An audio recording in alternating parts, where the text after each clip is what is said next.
부탁드립니다. 오늘 우리에게 주신 하나님 말씀 받습니다. 다 자리에서 일어나셔서 하나님의 말씀을 받습니다. 오늘 우리에게 주신 하나님의 말씀 마태복음 10장 24절에서 33절까지의 말씀입니다. 제가 읽고 여러분은 눈으로 읽습니다. 제자가 그 선생보다 또는 종이 그 상전보다 높지 못하나니 제자가 그 선생 같고 종이 그 상전 같으면 족하도다. 집주인을 바알세불이라 하였거든 하물며 그 집 사람들이라. 그런즉 그들을 두려워하지 말라. 감추인 것이 드러나지 않을 것이 없고 숨은 것이 알려지지 않을 것이 없느니라. 내가 너희에게 어두운 데서 이르는 것을 광명한 데서 말하며 너희가 귓속말로 듣는 것을 집 위에서 전파하라. 몸은 죽여도 영혼은 능히 죽이지 못하는 자들을 두려워하지 말고 오직 몸과 영혼을 능히 지옥에 멸하실 수 있는 이를 두려워하라. 참새 2마리가 한 아사리온에 팔리지 않느냐. 그러나 너희 아버지께서 허락하지 아니하시면 그 하나도 땅에 떨어지지 아니하리라. 너희에게는 머리털까지 다 세신 바 되었나니 두려워하지 말라. 너희는 많은 참새보다 귀하니라. 누구든지 사람 앞에서 나를 시인하면 나도 하늘에 계신 내 아버지 앞에서 그를 시인할 것이요. 누구든지 사람 앞에서 나를 부인하면 나도 하늘에 계신 내 아버지 앞에서 그를 부인하리라. 아멘. 하나님의 말씀입니다. 자리에 앉겠습니다. 자리에 앉겠습니다. 기도하겠습니다. 사랑으로 충만하신 하나님, 한 주간도 우리가 삶의 자리 일상 가운데 살아가다가 또 주님의 예배당에 모여 함께 예배드립니다. 아버지 하나님, 이 시간을 통해서도 저희들의 마음의 문을 열어주시고 만나주시고 또 힘주시는 말씀 주셔서 한 주간도 오늘 증거되는 말씀 붙잡고 승리하며 살아가는 저희들 되게 하여 주시옵소서. 한 영혼도 구원 열차에서 낙출되지 않고 표대를 향해 걸어가는 데에 이 예배와 말씀이 토대가 되게 하시고 큰 성장의 도구가 되게 하여 주시옵소서. 저희의 모든 삶의 허물과 죄악은 감추어 주시기를 원합니다. 예수님의 이름으로 감사드리며 기도드립니다. 아멘. 할렐루야. 조금 더위가 좀 갔다, 그죠? 또 태풍이 와서 어쩌나 저쩌나 매일 날씨가 오락가락한데 여러분, 마음이 건강하면 몸이 건강한 겁니다. 스트레스 받으면 건강할 수가 없는 거예요. 한 주간도 주님 바라보며 건강한 그런 삶을 살아가기를 축복합니다. 자, 마태복음 계속 10장 순서대로 계속 전하고 있는데요. 여러분, 나는 누구인가? 여러분 누굽니까 도대체? 여러분들은 누구지요 도대체가? 저는 누군가요? 목사잖아요? 아니요. 그건 제가 맡은 직분이 목사고, 나는 누구인가? 라는 질문. 또 한 가지 더 있어요. 여러분 마음에 예수의 흔적이 있는가? 예수의 흔적이 있지 않고 우리가 살아가면 문제죠. 나에게 예수의 흔적이 있는가? 내 삶에 예수의 그런 흔적이 보여지는가? 흔적이라는 말 중요하진 않아요. 헬라어로는 스티그마타, 이게 무슨 뜻이냐면 주인이 종이 주인의 소유가 될 때 낙인 찍는다라는 말입니다. 즉 예수님의 흔적이라는 말. 예수님의 흔적이라는 말은 예수님을 증거하다가 받은 그 핍박 있잖아요. 왜 우리 그런 거 있잖아요, 여러분. 예수님 전하다가 막 곤란을 겪는 경우들이 있어요. 핍박이 있고 박해가 있고 어려움이 생기고 그냥 가만히 있으면 되는데 자꾸 예수 얘기하니까 사람들과 틀어지는 경우들이 있다. 이런 흔적이 있는가 나한테? 어때요? 있어요, 여러분들은? 저도 있습니다. 저도 있고, 예수님 괜히 잘못 전했다가, 잘못 전한 건 아니죠. 전했다가 지금까지 안 보는 사람도 있어요. 우리가 정말로 예수님의 말씀대로 살다 보면은요, 오해를 받고 반대에 부딪히고 심한 경우에는 거절을 당하는 것. 우리 거절당하는 거 되게 어렵게 생각하잖아요. 근데 그런 경우들이 있다라는 거예요. 그게 예수의 흔적이다. 나에게 그런 것들이 있는가? 스스로에게 질문해야 된다. 그러나 슬퍼하거나 괴로워하지 말라. 하나님이 말씀하십니다. 오히려 내가 예수님 때문에 복음 때문에 받는 고난이 있고 박해가 있다면 나도 예수님의 종으로서 여김을 받고 있구나라고 생각하며 기뻐해야 된다. 핍박과 박해는 예수님 사랑하지 않고 예수님 전하지 않는 자들에게는 여러분 그 핍박과 박해가 결코 있을 수 없기 때문입니다. 핍박과 박해, 예수님은 진정으로 사랑하는 자만이 받는 축복이다. 지금 보는 거하고는 또 다른 것들이 있다. 제가 말씀드리는 거는 예수님께서 12 제자들에게 오늘 제가 말한 이 흔적에 대해 말씀하셨어요. 제자가 선생보다 종이 상전보다 높지 못하다. 너무 당연한 말 아니에요? 제자가 어떻게 스승보다 높을 수가 있어요? 어떻게 종이 집주인보다 높을 수가 있겠습니까? 제자가 그 선생 같고 종이 그 상전 같으면 만족해라. 제자가 스승처럼 스승과 같이 실력이 스승과 비슷해지면 만족해라. 종이 집주인과 같은 권세를 가지게 되면 만족해라. 그러면서 말씀하시는 것이 너희도 나와 같이 박해를 받게 된다. 네. 그러나 나보다 더 많은 박해는 받지 않아. 어떻게 종이 상전보다 높아지겠느냐? 어떻게 학생이 스승보다 더 잘 나갈 수 있겠느냐? 나보다 심각한 박해와 고난은 받지 않지만 제자인 너희들도 예수의 흔적을 가져야 된다. 박해를 받을 것이다. 박해가 있고 곤란이 있으면 이상하게 생각하지 마. 내가 미리 너희들에게 얘기할게. 오히려 기뻐해라 라고 말씀하시는 겁니다. 지금은 우리가 일본 땅에 살아가고 일본에는 종교의 자유가 있으니까 괜찮죠.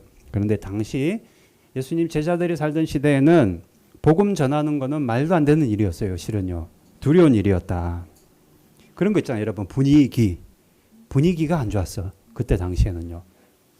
이 기운이 안 좋았다라는 거예요. 분위기가 안 좋은데 예수님 잘못 전하다가 복음 얘기했다가는 목숨을 잃으면 어떡하나. 야, 큰일 나는 거 아닌가? 내 인생 끝장나는 거 아닌가? 경찰서에 잡혀가는 건 아닌지, 예수님과 같이 십자가에 달리는 건 아닌지, 저 무시무시한 십자가형을 나도 받게 되는 건 아닌지, 이런저런 두려움들이 사람들에게 있었는데 제자들에게 이것들이 있었다. 그럼 두려운 마음이 있었다라는 거예요. 여러분 물론 박해받고 핍박받는 건 누가 원하겠어요. 그죠? 한 사람도 원하는 사람 없죠. 두려운 일이니까요. 고문당하기를 즐기는 사람이 이 세상에 누가 있겠습니까? 매 맞는 거를 갖다 기뻐하는 사람이 누가 있겠어요? 다 감당하기 어려운 일이고 피하고 싶은 일이죠. 그래서 제자들이요, 예수님이 이 말씀하시기 전에는 어떻게 했냐면은 되도록이면 말 안 하고 지퍼를 닫고, 여러분 그죠? 복음 얘기 복자도 안 꺼내고 예수님 옛자 얘기도 안 꺼내고 그냥 조용히 나를 드러내지 않고 조용하게 신앙생활을 하고 싶었다라는 거예요. 지금도 왜 그런 사람들 있잖아요. 나 교회는 안 가. 혼자서 신앙생활 하지 뭐. 천만의 말씀이요. 여러분 너희 몸을 거룩한 산 제사로 드려라 말씀하셨어요. 교회 안 나가고 혼자 신앙생활 할 수가 없습니다. 아무것도 전하지 않고 혼자서 조용히 신앙생활하면 문제가 되지 않는데 괜히 예수님 얘기 꺼냈다가 괜히 복음 얘기했다가는 그때부터 정말 인생이 꼬이는 거예요. 힘든 인생을 살아가게 되는 겁니다. 제자들이 이게 너무 무서웠다라는 거예요. 두려웠다라는 겁니다. 그런데 예수님이 그 제자들의 마음을 다 꿰뚫어 보시고는 뭐라고 말씀하셨어요? 야야 두려워하지 마라고 말씀하시는 겁니다. 겁내지 마라, 무서워하지 마라 말씀하시는 겁니다. 뜬금없이 제자들에게 주시는 말씀이 아니라 제자들의 그런 마음을 다 꿰뚫어 보시고 두려워 말라, 겁먹지 말라, 무서워하지 말라 말씀하시는 거예요. 왜 두려워하지 말라 말씀하실까? 이유가 있을 거 아니에요. 예수님이 두 가지 이유를 댑니다. 첫 번째, 너희들이 복음 전한다고 두려워하지 말아야 될 첫 번째 이유는 마지막 날에 이런 것들이 다 드러나게 되어 있다. 26절 말씀 한번 같이 읽어볼까요? 26절 시작. 그런즉 그들을 두려워하지 말라. 감추인 것이 드러나지 않을 것이 없고 숨은 것이 알려지지 않을 것이 없느니라. 지금은 몰라. 지금은 여러분 복음을 전하고 예수님을 믿고 헌신하는 것들이 드러나지 않고 그냥 사람들에게 박해를 받고 고난을 받을지도 몰라. 지금은 그럴 수 있다 하더라도 마지막 날에 여러분 감추인 것이 드러나지 않을 것이 없고 숨은 것이 알려지지 않을 것이 없다. 다 밝혀진다. 불의를 감출 수 없고 악인들의 악행을 숨길 수 없다. 지금은 그래서 예수 믿는 사람들이 박해를 받고 고난을 받고 핍박을 받고 매를 맞고 고문을 받지만 마지막 때에 너희들을 괴롭게 하고 박해한 그 모든 위정자들의 악행과 불의가 다 드러나게 된다. 낱낱이 밝혀진다. 반면에 핍박 속에서도 예수를 믿고 전하고 복음을 전하는 자들의 땀과 피와 눈물도 낱낱이 드러나고 밝혀지게 될 것이다. 여러분들 땀 흘리고 눈물 흘리고 피를 흘리는 그것들이 예수님 다시 오시는 날, 지금은 모를 수 있지만 다 밝혀지고 낱낱이 파헤쳐진다. 너희가 지금 받고 있는 복음 때문에 예수님 때문에 받고 있는 고난과 고민과 어려움은 잠시 잠깐이다. 그러니 참고 기다려라. 계시록 2장 10절 말씀에서 그렇게 말하고 있습니다. 계시록 2장 10절 없나요? 예, 계시록 죄송합니다. 10장 2장 10절 죄송합니다. 같이 읽을게요. 잠깐만요. 내가 장차 받을 고난을 두려워 말라. 볼지어다 마귀가 장차 너희 가운데서 몇 사람을 옥에 던져 시험을 받게 하리니 너희가 10일 동안 환난을 받으리라. 내가 죽도록 충성하라. 그리하면 내가 생명의 면류관을 내게 주리라. 한 칸 앞에 좀 넘겨주시겠어요? 여기 보시면 너희가 10일 동안 뭘 받는다고요? 환난을 받는다. 고통을 받는다. 여러분 10일이라는 말은 여기서 말이 그냥 뭐 열흘 그런 뜻이 아니라 아주 잠시 잠깐 너희가 예수님을 믿으면 고난을 받을 것이다 라고 미리 말씀하시는 겁니다. 그러나 내가 그 환난을 받지만 죽도록 충성하면 그리하면 내가 생명의 면류관을 내게 주겠다. 짧은 박해를 두려워 말고 예수님을 전하고 복음을 전하는 일에 충성하라. 그러면 영생을 얻게 된다. 마지막 날에 지금은 감추어지고 숨겨진 일들이 악인들의 그 악행, 왜 잘 사는 사람들 보면 꼭 악한 사람들이 있어요. 그죠? 그 악행이 다 드러나고 예수를 믿고 핍박받으며 살았던 자들의 모든 선행과 믿음이 낱낱이 다 밝혀진다. 마지막 날에 다 드러난다. 그러니 두려워하지 말라. 또 한 가지 이유를 말씀하세요. 너희를 박해하는 그들은 너희의 영혼을 죽일 수 없다. 28절 말씀 볼까요? 28절 같이 있습니다. 몸은 죽여도 영혼은 능히 죽이지 못하는 자들을 두려워하지 말고 오직 몸과 영혼을 능히 지옥에 멸하실 수 있는 이를 두려워하라. 너희들 몸을 괴롭게 하는 자들, 목숨을 앗아가는 자들을 두려워하지 말라. 진짜 두려워하실 분은 너희를 지옥에 던질 수 있는 오직 주님만 두려워해라 라는 겁니다. 여러분 사람 두려워하지 마십시오. 그런 거 있잖아요. 왜요? 대인 공포증, 사회 공포증, 사람이 무서워. 그 사람이랑 어울리는 게 싫어. 이게 여러분 두려운 마음이잖아요. 그런 것들의 두려움에 사로잡히지 마라. 오히려 예수님을 두려워해라. 복음 때문에 받는 핍박과 박해가 아무리 두려운 일이라 하더라도 너희의 그 영혼은 절대 해할 수 없다 말씀하시는 겁니다. 2002년도에 필리핀에서 순교하신 서형석 선교사님이라고 계세요. 이분이 필리핀 만다나오라는 섬에서, 필리핀 섬이 많잖아요. 섬에서 선교 사역을 하다가 강도를 만나서 칼에 찔려 순교하셨습니다. 그때 당시에 기독 공보라고 하죠. 제가 보던 그런 기독 공보에 이 뉴스거리가 나왔던 적이 있어요. 2002년이니까 오래됐죠. 최근에도 마찬가지예요. 러시아 우크라이나 전쟁 중에 있잖아요. 지금 전쟁 중에 한국인 선교사님이 요즘에는 전쟁을 드론이라고 기계를 띄워놓고 그걸 다 본다라는 거예요. 밑에를. 한국인 선교사님이 전쟁 난민들, 집이 폭파되고 가정이 해체된 난민들이 쫄쫄 굶고 있는 그 전쟁 현장에서 빵과 우유를 배달하다가 러시아군이 폭격을 때렸는데 그 자리에서 그 폭격을 맞아 순교하는 장면이 드론에 다 찍혀서 그것들이 일부 사람들에게 공개된 적이 있습니다. 폭격으로 현장에서 순교하셨다. 빵하고 우유 배달하다가 여러분 그 전쟁통에 못 먹고 헐벗은 전쟁통에 그 고생하는 사람들을 위해서 그 빵하고 우유 그거 주려고 여러분 그 현장에 갔다가 폭격 맞아서 순교하셨다라는 겁니다. 여러분 세상 사람들이 이런 얘기 들으면요 참 미련하다 얘기예요. 안타까운 죽음이지만 참 애석하지만 아이고 어떻게 저렇게 불행한 인생이 다 있을까 멍멍이 죽음이다라고 말하기도 합니다. 그런데 여러분 이게 그냥 죽음인가요? 그렇지 않습니다. 주님이 이분들에게 선교사님들에게 맡긴 이게 사명이 있잖아요. 복음 전도 사명. 이거 감당하기 위해 사지로 뛰어들고 강도를 만나고 폭격을 맞는 겁니다. 그걸 각오하고 그 현장에 나가는 거예요. 내 생명도 예수님이라면 내 생명도 바치겠다라는 그런 믿음으로 나가는 겁니다. 사도행전 20장 24절에 이런 말씀 우리에게 주십니다.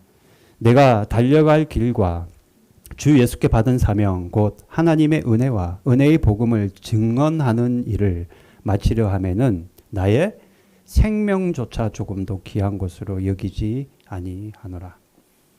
그 선교사님들 제가 두 분만 얘기 드렸지만 이 선교사님들에게는 하나님의 그 은혜의 복음을 증언하는 일에는 생명도 아깝지 않은 겁니다.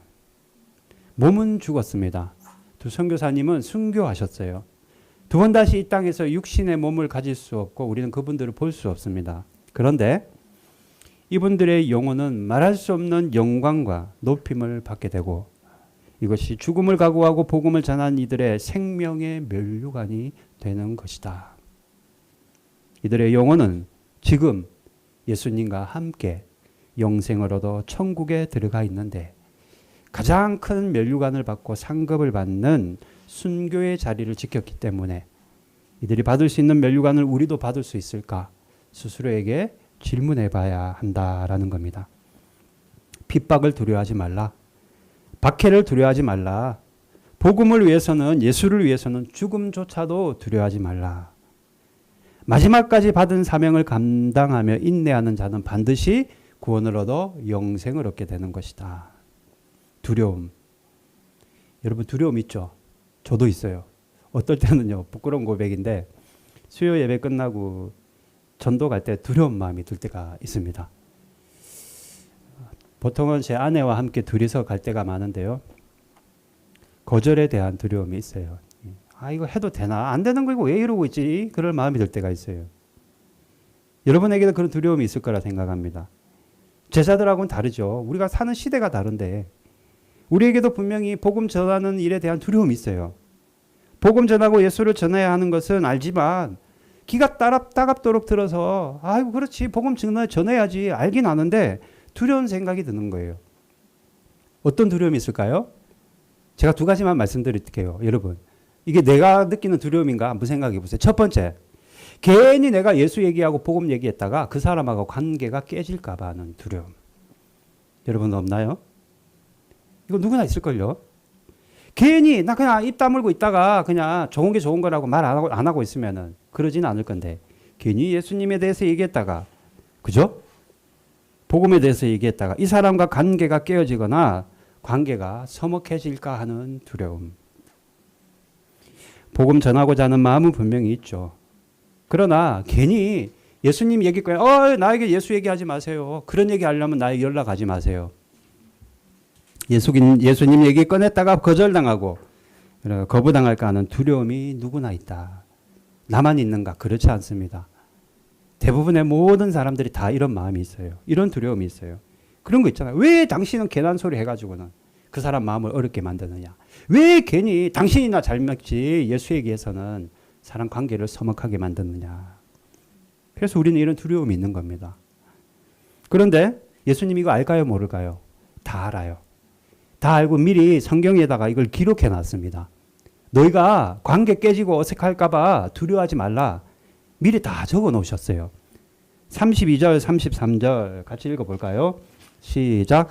누구든지 사람 앞에서 나를 시인하면 나도 하늘에 계신 내 아버지 앞에서 그를 시인할 것이요.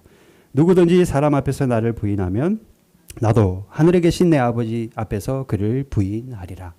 너희가 관계가 서먹해지고 깨질까봐 나를 부인하면 나도 너희를 부인하겠다. 그런데 그럼에도 불구하고 너희가 나를 시인하면 나 역시 하나님 앞에서 너희를 시인하겠다. 부인하겠다. 시인하겠다.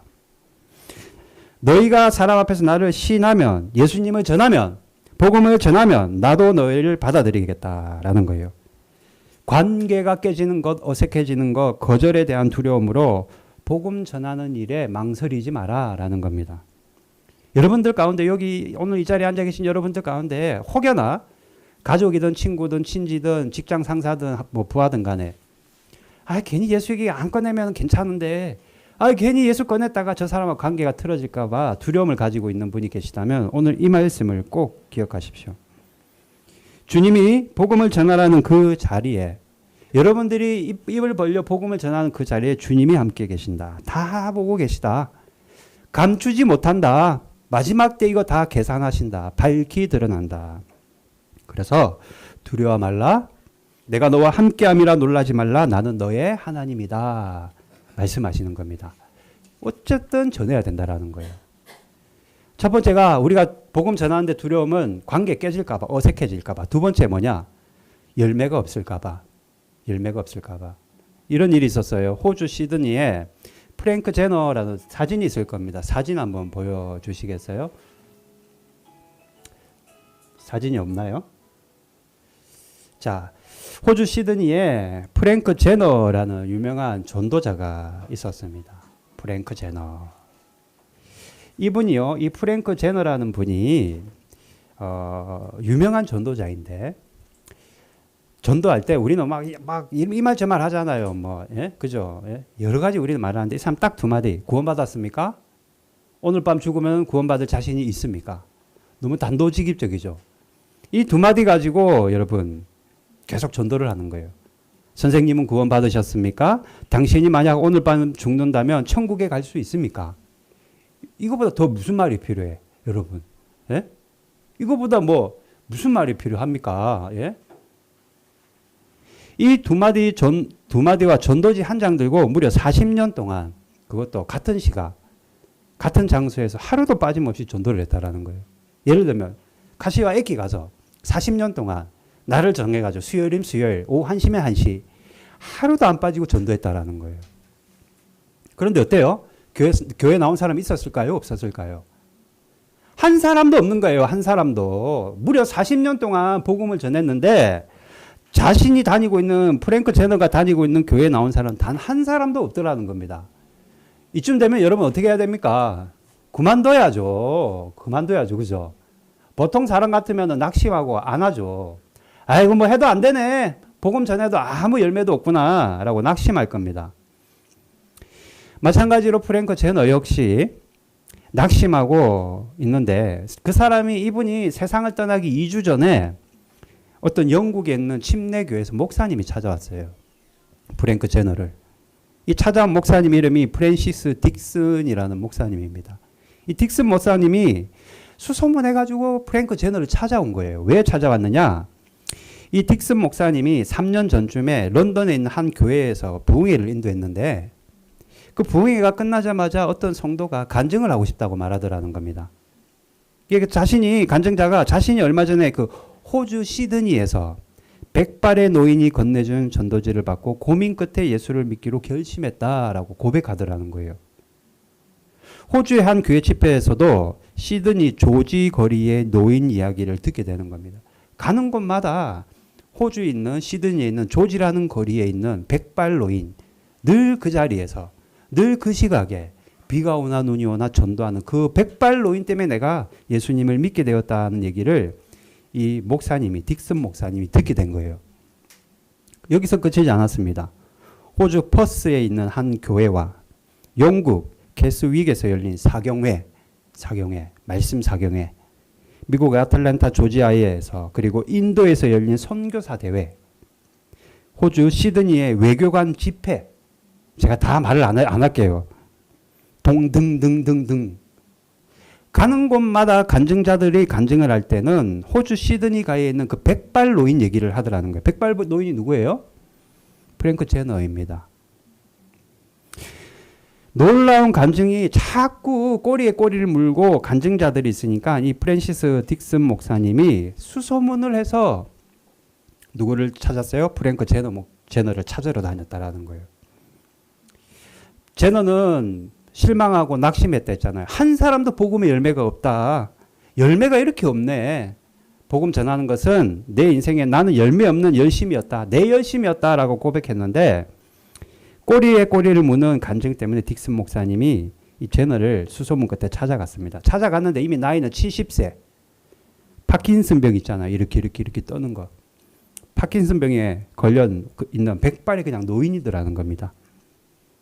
젊은 시절에 얘기 들어보니까 도박 중독에 빠져서 복음 전하다가 중독에 빠져 있다가 복음을 전해 듣고 누군가에 복음을 전해 듣고 회심해 전도하기로 결심했는데 제너가 전도해서 예수님을 믿게 된 사람이 공식 집계로 여러분 인터넷에도 나와요. 한번 찾아보세요. 14만 6천 명. 14만 6천 명이에요. 14명도 대단하다고 우리는 말하는데 140명도 엄청나다 얘기하는데 무려 14만 6천 명이다. 집계된 숫자만. 열매를 맺었다라는 거예요. 본인은 모르지만. 그저 전하기만 했는데 교회 나온 사람 한 사람도 없는 것 같았는데 알고 보니까 세계 방방곡곡에 그 백발노인 프랭크 제너 때문에 예수를 믿은 사람이 14만 6천 명이에요. 여러분 제가 이 말씀 드리는 이유는 우리가 복음을 전해도 지금은 내 눈에 아무것도 안 보일 수도 있어요. 열매가 없어 보인다. 제너와 같이 평생 내가 복음을 전했는데 누구 한 사람 교회에 나온 사람 없는 것 같아. 그래서 낙심되고 실망되는 것처럼 보이지만 우리에게도 이런 두려움을 가져서는 안 된다라는 거예요. 열매가 없을까 하는 그 두려움. 그런 거 아니겠어요? 내가 이 사람한테 교회에 나가시라고 예수님 믿으라고 복음을 전했는데 교회 안 나올까 봐 하는 두려움. 그 사람이 예수를 안 믿을까 하는 두려움을 가져서는 안 된다라는 겁니다.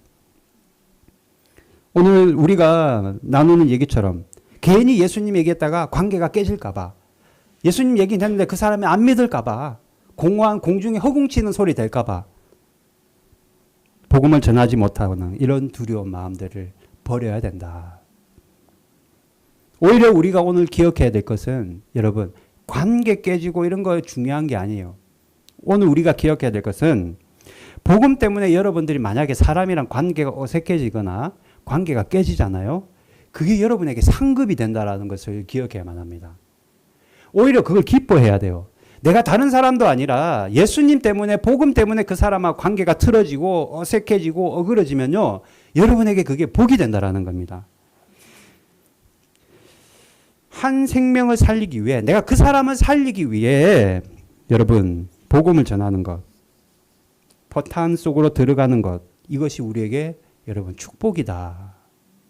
강 목사 얘기가 아니에요. 마태복음 5장 11절 말씀 같이 읽어볼까요? 시작. 나로 말미암아 너희를 욕하고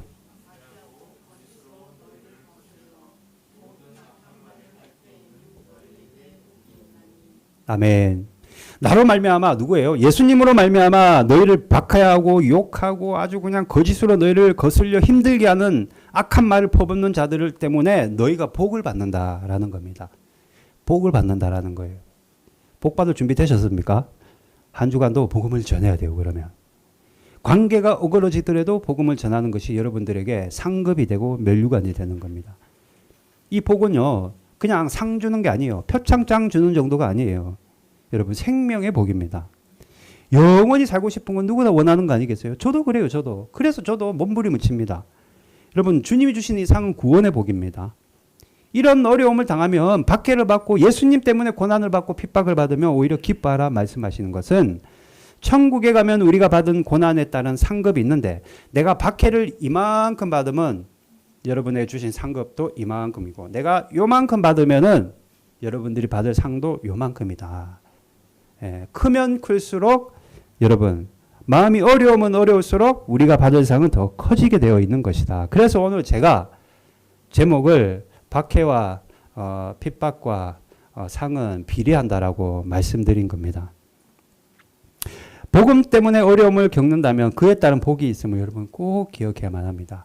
관계가 깨지고 여러분 그런 거 있잖아요. 왜 아내와 남편과 자식들과 이웃들과 우리 직장 외 동료들과 또는 내 직장에 오고 가는 사람들과 관계가 깨질까 봐 예수님을 전하지 못하고 복음을 전하지 못하는 것은 정말로 여러분 그런 두려움은 버려야 된다.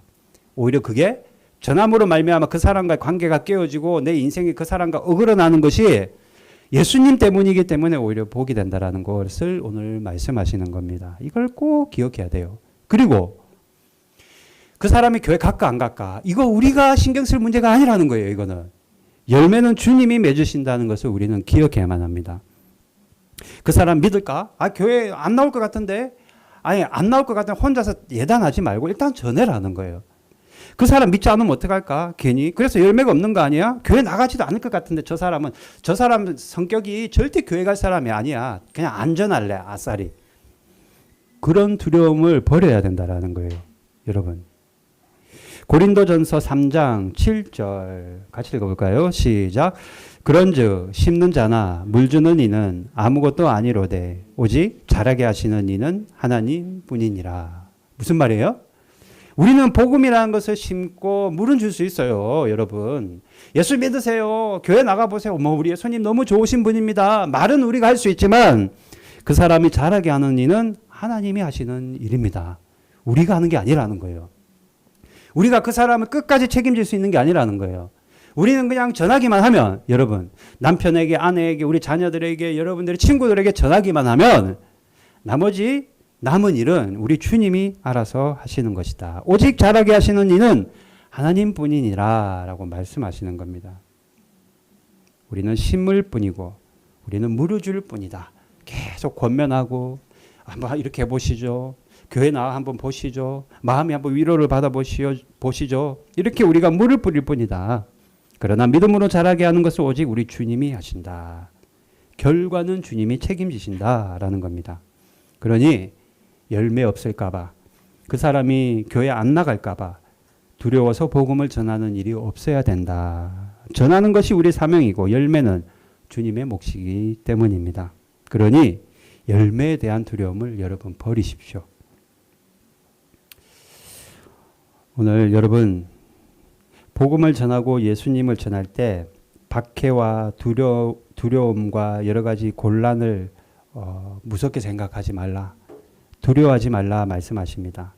특별히 우리에게는 두 가지 두려움이 있어요. 첫 번째, 괜히 이 말 했다가 저 사람이랑 나랑 관계가 깨어지고 흔들릴까 봐는 두려움. 괜히 예수님 얘기했지만 열매가 없을까 하는 이런 두려움. 이런 두려움을 우리는 버려야 된다. 대신 우리가 품어야 되는 마음은 복음 때문에 내가 박해를 받고 고통이 있고 관계가 깨어진다면 이것이 나에게 복이 된다.